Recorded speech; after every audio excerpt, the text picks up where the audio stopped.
France Bleu Poitou, balance ton pote. Bonjour Delphine. Bonjour. Delphine Zacor, vous êtes vous êtes chanteuse, vous êtes danseuse, vous pratiquez le cabaret, vous faites du spectacle vivant au sein de la troupe Les Marilyn, un collectif d'artistes installé à Saint-Mexant-l'École. Le lien qui vous relie à Victor Poilane, c'est le groupe Drox, qui est un duo acoustique. Vous reprenez des chansons acoustiques tous les deux. Il est à la guitare, vous êtes au chant. Alors, mais le gros de votre activité, c'est quand même le cabaret, hein, Delphine, avec cette troupe Les Marilyn, ce collectif. Depuis 2004, au début, il n'y avait que des filles. Aujourd'hui, il y a un noyau de 8 personnes avec plein d'autres artistes qui gravitent autour en fonction des spectacles. Des spectacles, vous en avez actuellement 9 en catalogue. Des plumes, des paillettes, différentes thématiques, notamment le carnaval, Cuba, les Caraïbes, la folie des années 1900 ou 1950 en France. C'est vraiment assez surprenant de voir une troupe de cabaret du côté de Saint-Mexant, du côté du pays niortais. Qu'est-ce qui vous a pris, Delphine, de monter cette troupe ? Alors moi, c'est que je faisais déjà du cabaret. Je voyageais dans des troupes itinérantes déjà auparavant.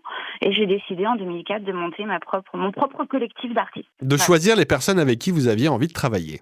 Tout à fait. Choisir les spectacles également. Oui. Parce que vous en avez créé plusieurs. Comment ça se crée un spectacle de cabaret, Delphine ? Alors, des fois, c'est simplement la demande, puisqu'en fait, je propose du spectacle à la carte.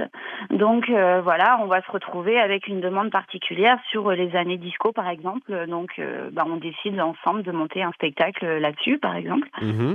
Et on commence par quoi ? Alors, ça varie, en fait. Des fois, c'est simplement une musique qui va nous interpeller. On se dit, ouais, c'est quand même sympa, ce style. On pourrait faire un tableau là-dessus. Et puis, l'idée du costume, qui naît. Donc, c'est vrai qu'aujourd'hui, je travaille avec des couturières. Donc, c'est beaucoup plus facile, parce qu'avant, c'était nous qui faisions tous les costumes. Ah ouais, vous faisiez tout de A à Z. Voilà, c'était vraiment le démarrage. On connaît tous ça sur les troupes qui démarrent. On fait tout. De A à Z. Mais aujourd'hui, le résultat est quand même assez impressionnant. Alors, si on peut donner une sorte de référence, est-ce qu'on peut dire que vous faites du cabaret un petit peu comme ce que fait le Lido, le Moulin Rouge à Paris ? Alors oui, mais pas que, puisqu'effectivement, on a des spectacles un peu différents, comme des comédies musicales. Comme les Folies de Suzanne, justement, on en parlait, de Paris de 1900 à 1950, et puis nos années Johnny aussi, gros spectacle qu'on tourne depuis 3 ans, principalement en Bretagne, et qu'on va jouer une première fois en Deux-Sèvres le 10 septembre. Ah oui, le 10 septembre à Bocapol, à Bressuire, cette comédie musicale autour de Johnny avec votre compagnie, les Marilyn. Alors, je faisais référence au Lido. Effectivement, c'est pas tout à fait la même chose, mais il y a quand même des chorégraphies. Il y a des costumes, il y a des plumes, il y a des paillettes. Alors, on en parlait il y a 2 jours, hein, quand on a discuté ensemble pour préparer cette interview. Vous essayez de limiter l'uniformisation des silhouettes et de faire davantage ressortir la personnalité des danseuses qui vous accompagnent. Voilà, c'est ça, parce que, oui, c'est vrai que le cabaret, en fait, en principe, quand on dit on va au cabaret, on va voir les jolies filles au cabaret. Le cabaret mise beaucoup sur la beauté, la grâce, avec les plumes, les paillettes, comme on disait.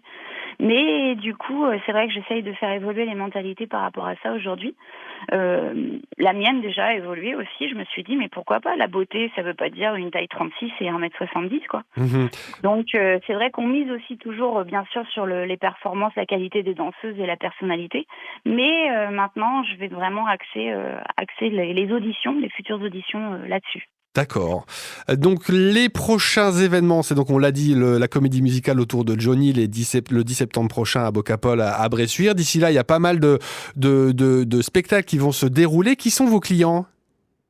Alors les collectivités, les entreprises et puis les particuliers également.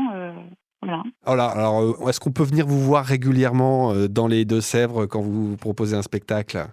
Alors malheureusement, pas tant que ça, puisque c'est souvent du privé. C'est pour ça qu'on n'entend pas souvent parler de vous, alors. Voilà, c'est parce que c'est pas forcément ouvert au grand public. Pas toujours, oui. Après, c'est vrai que cet été, on a pas mal de représentations publiques, mais c'est plutôt sur la côte vendéenne. Ouais, on peut se déplacer, hein. Comment ? On peut se déplacer. Oui, on peut se déplacer, oui, à Saint-Jean-de-Mont par exemple, à Saint-Hilaire-de-Riez. D'accord. Et on va retrouver toutes ces informations sur votre site C'est ça. lesmarilyn.com. Il y a détaillé tous les spectacles que vous proposez. Il y a des images, il y a des vidéos, il y a des photos, il y a un calendrier, il y a vos contacts. Tiens, si vous faites partie d'un comité d'entreprise et que vous avez envie d'organiser quelque chose pour vos collègues, ça peut être une idée. Les Marilyn, site installé à Saint-Mexan-l'École. Merci d'avoir été avec nous, Delphine Zachor. C'était un plaisir et continuez comme ça. Et on était ravis de vous accueillir dans Balance ton pote. À bientôt sur France Bleu. À bientôt, merci.